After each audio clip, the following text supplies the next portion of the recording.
बिहार की राजनीति में टाइमिंग ही सब कुछ है और ऐसा लगता है कि नीतीश कुमार ने अपनी विदाई और बिहार के नए भविष्य की टाइमिंग फिक्स कर ली है। राज्यसभा चुनाव में जीत के बाद अब नीतीश कुमार के सामने एमएलसी पद छोड़ने की संवैधानिक मजबूरी है। लेकिन खबर सिर्फ इतनी नहीं है।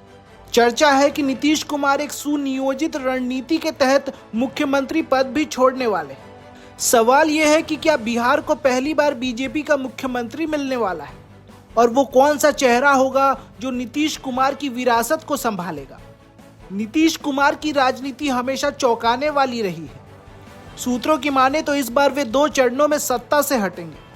पहला चरण राज्यसभा सदस्य चुने जाने के बाद उन्हें 30 मार्च तक विधान परिषद की सदस्यता छोड़नी होगी। दूसरा चरण अप्रैल के दूसरे सप्ताह तक, जब वे औपचारिक रूप से राज्यसभा की शपथ लेंगे, तब वे मुख्यमंत्री पद से भी इस्तीफा दे सकते हैं। इस रणनीति के पीछे मकसद है सत्ता का हस्तांतरण इतनी शांति से करना कि गठबंधन में कोई दरार न दिखे। यानी अप्रैल के मध्य तक बिहार की कुर्सी पर कोई नया चेहरा नजर आ सकता है। अब सबसे बड़ा सवाल, अगला मुख्यमंत्री कौन? बीजेपी के खेमे में हलचल तेज है।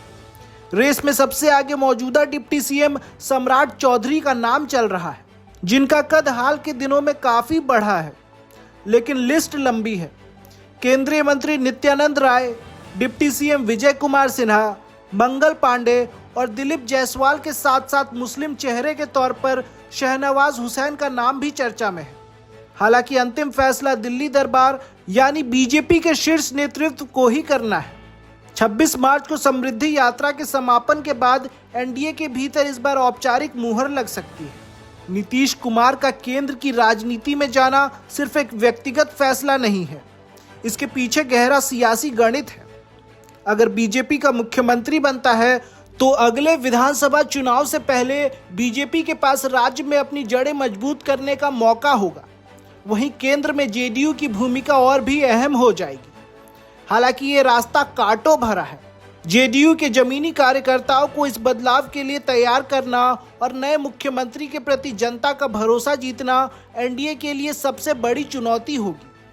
30 मार्च की तारीख बिहार की सियासत के एक नए अध्याय की शुरुआत कर सकती है।